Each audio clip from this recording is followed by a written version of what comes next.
বিশাল ফুকনৰ 700 কোটি টকাৰ বেংক লেনদেনৰ তথ্যৰ সম্ভেদ লাভ ডিব্ৰুগড় চহৰৰ 3টা বেংকৰ শাখাত 60 কোটি টকাৰ লেনদেন লেনদেন কৰা বেংকসমূহ আছিল এক্সিছ বেংকৰ এটা একাউণ্ট HDFC বেংকৰ 4টা একাউণ্ট আৰু ভাৰতীয় ষ্টেট বেংকৰ এটা একাউণ্ট পাৰ্চেলিয়া নামৰ কোম্পানীৰ জৰিয়তে কলা ধন বগা কৰাৰ চেষ্টা সুমিৰ ককায়েক ৰাজীৱ বৰা বয়েক জংকি মিলিৰ নামত আছে বিশালৰ পাৰ্চেলিয়া কোম্পানীটো আৰক্ষীয়ে মুখ খুলিছে পোহৰলৈ আহিছে মহাপ্ৰবঞ্চক বিশাল ফুকনৰ এটাৰ পিছত আন এটা দুষ্কাৰ্য বিশাল ফুকন সন্দৰ্ভত ন তথ্য উদ্ধাৰ কৰিছে তদন্তকাৰী ডিব্ৰুগড় আৰক্ষীয়ে বিশাল ফুকনৰ বিৰুদ্ধে 352/24 নম্বৰত গোচৰ পঞ্জীয়ন কৰিছে আৰক্ষীয়ে সেকশন 316 আৰু 318 BNS 21/23 ধাৰাত গোচৰ ৰুজু কৰি তদন্ত প্ৰক্ৰিয়া আগবঢ়াইছে আৰক্ষীয়ে উদয়পুৰৰ সুমি বৰাৰ ডেষ্টিনেশ্যন ৱেডিঙত 3 কোটি টকাৰ বিল দিছিল বিশাল ফুকনে পাতি লোৱা বায়েকৰ বিয়াৰ উপহাৰ হিচাপে খৰচ বহন কৰিছিল মহাপ্ৰবঞ্চক বিশাল ফুকনে অসমীয়া সিনেমা আৰু সাংস্কৃতিক জগতৰ বহু লোকে ধন বিনিয়োগ কৰিছিল বিশালৰ ওচৰত তদন্তৰ খাতিৰত এতিয়ালৈকে নাম প্ৰকাশ কৰা নাই ডিব্ৰুগড় আৰক্ষীয়ে বিদেশী বেংক থাইলেণ্ডৰ ৰাজধানী বেংককত বেংক একাউণ্ট খুলিছিল বিশাল ফুকনে বিশাল ফুকনৰ 700 কোটি টকাৰ বেংক লেনদেনৰ তথ্যৰ সম্ভেদ লাভ কৰিছে আৰক্ষীয়ে ডিব্ৰুগড় চহৰৰ 3টা বেংকৰ শাখাত 60 কোটি টকা লেনদেন কৰিছিল বিশাল ফুকনে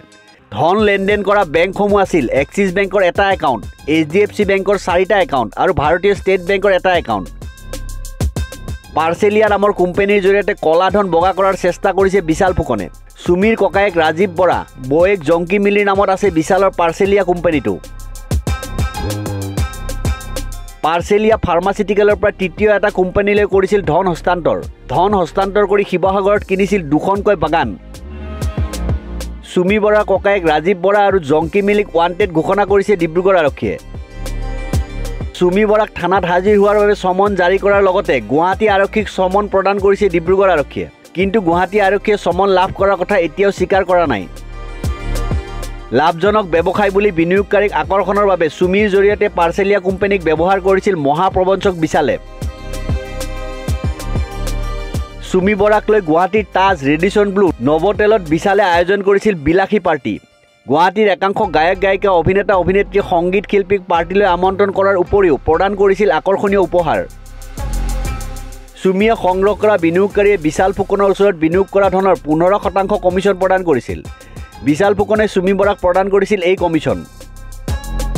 কেৱল অসমৰে নহয় কেৰেলা উৰিষ্যা ছত্তীশগড়ৰ বিনিয়োগকাৰীয়ে কোটি কোটি টকা বিনিয়োগ কৰিছিল বিশাল ফুকনৰ ওচৰত